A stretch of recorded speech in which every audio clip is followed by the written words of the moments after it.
ডিম পাওয়াটার জন্য আমি প্রথমে ময়দাতে সাদা তেল আর লবণ দিয়ে ময়ান দিয়ে নিচ্ছি। খুব ভালো করে সাদা তেলটাকে মিশিয়ে নিতে হবে। তারপর হাতের তলায় ঘষে আমি কটা কালো জিরেকে দিয়ে দেবো ময়ানটা দেওয়া হলে।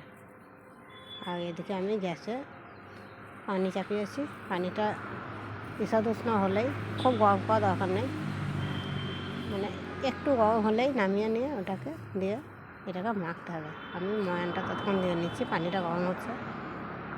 আমি পানি দিয়ে অল্প অল্প করে মাখবো, অল্প অল্প করে পানি দেবো যেমন পানি লাগবে। আর এটাকে বেশ মাঝারি করে মাখতে হবে, কিছুক্ষণ রেখে দিলে আবার নরম হয়ে যাবে। এটা হাতে খুব সুন্দর করে মাখতে হবে কিন্তু পানি দিয়ে। কালো জিরাটাও দিয়েছি, এদিকে আমি পেঁয়াজ কুচো, লঙ্কা কুচো, ধনেপাতা কুচো ডিমের সঙ্গে দিয়েছি, দুটো ডিমের সঙ্গে দিয়ে এটাকে ফেটে নেবো। ফেটে নিয়ে রাখবো।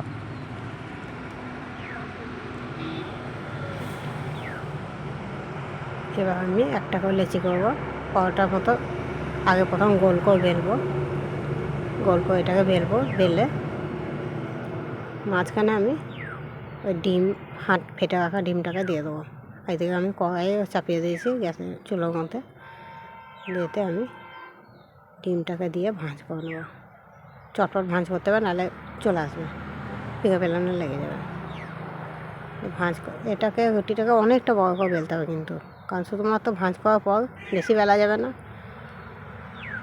এটাকে আর বেলা যাবে না। শুধুমাত্র ভাঁজ করেই তেলের মধ্যে দিয়ে দিতে হবে। ওই জন্য অনেক বড় রুটিটা করতে হবে, যতটা বড় আপনারা করতে পারেন। সেম পিঠের সাইজের রুটিটা বেলে নিয়েছি।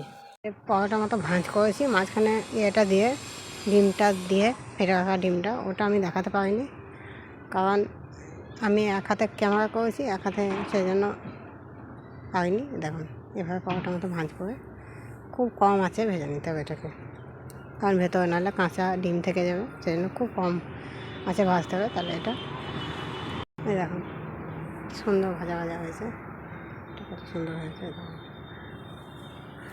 দারুণ হয়েছে।